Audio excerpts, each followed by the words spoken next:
এদের মধ্যে কোনো ডিসিপ্লিন নেই। শিখতে গেলে ছাত্রকে কোনো কিছু জানতে গেলে করতে গেলে সবার আগে দরকার ডিসিপ্লিন। ডিসিপ্লিন যদি না থাকে তাহলে আমরা কোনো কিছুই পাবো না। প্রত্যেকটা জিনিস শিখতে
করছে তাদের সেটা ঠিক আছে।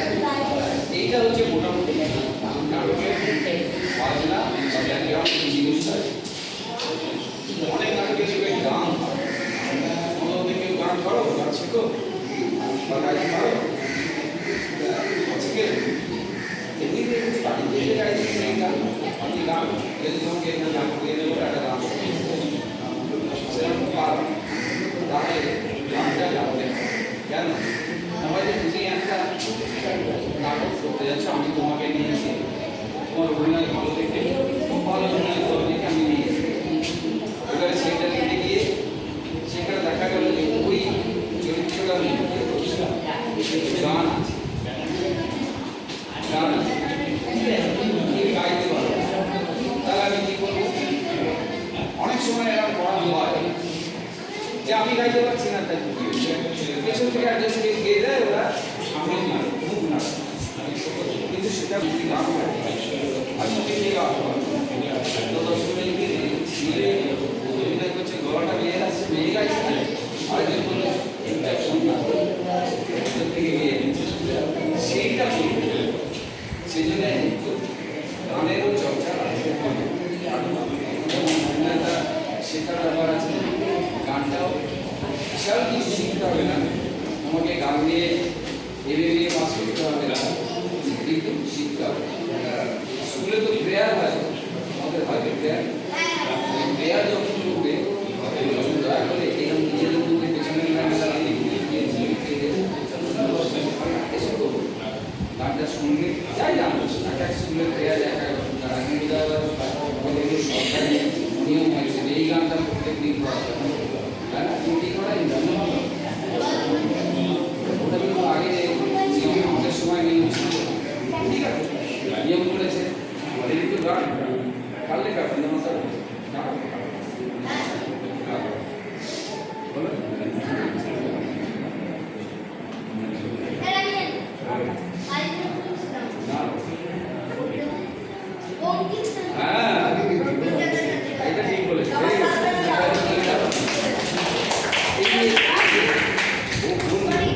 যারা জানবে না তারা সবাই জেনে রেখে মনে রেখে, কারণ আমি যা গান গাইছি তার নামটাই যদি না জানো তাকে আমার চেনার দরকার বা চিনতে পারবো না, তিনি বহুদিন আগে পড়ানো কম, কিন্তু সে তার সৃষ্টিটা এত সুন্দর সৃষ্টি যেটা আগেও চলছে এবং এর পরেও চলবে।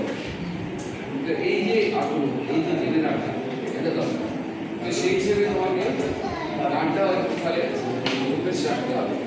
তারপরে তো যে নাটক তিনি পরিচালনা করেছেন সেখানে নিশ্চয়ই একজন সঙ্গীত পরিচালক আছে বা থাকবে, কিন্তু শিখিয়ে রিহার্সাল হবে, বাজনার সঙ্গে রিহার্সাল হবে, তাতে যা যা লাগে হবে। সে বাজনাটা স্টেজেতে বসে বাজাতে পারে, ব্যাকগ্রাউন্ডে বাজাতে পারে, বা আজকাল আরও অনেক কিছু বেরিয়েছে সিডি পিডি চালিয়ে দেয়, তার সঙ্গে গাইতে হয়, ওটা জানতে ওদের ট্র্যাক করে, ট্র্যাকেতেও গান হয়, সেগুলো সবই প্র্যাকটিসের ব্যাপার। তাহলে আমি তিনটে কী বললাম, একটা বললাম, প্রথমটা বললাম যে যে সময়টা দেখাবে না থেকে সেই সময়ের উপযুক্ত একটা কিছু করতে হবে, সেটা তুমি যদি বানিয়েও করতে পারে বা আমাদের ভারতীয় রাগরাগিনীতে অনেক রকমের রাগরাগিনী আছে, যে কোনো রাগরাগিনী বিভিন্ন সময়ের রাগরাগিনী আওয়াজ করতে ঠিক আছে, তুমি আওয়াজ করো বলে তোমাকে কি করে কে আওয়াজ করছে আমি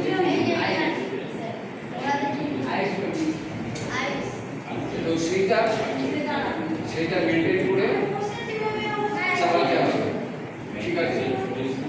অর্থাৎ কাঁদছে তা হাসির কথা বলছে না মজার কথা বলছে, মজার কথা বললে তার জন্য আলাদা বাজনা আছে, কমেডি বাজনা, দুঃখের কথা বললে সেখানে দুঃখের বাজনা অনেক আছে। এগুলো সবই কিন্তু আমাদের ভারতীয় রাগরাগিনী শিখতে হবে, যদি শুনতে পারো ভালো করে মন দিয়ে তবে কিন্তু বুঝতে পারবে, এবং যখনই তুমি সেটা বুঝতে পারবে বা জানতে পারবে বা শিখে নিতে পারবে তখন দেখবে ভালো অভিনেতা।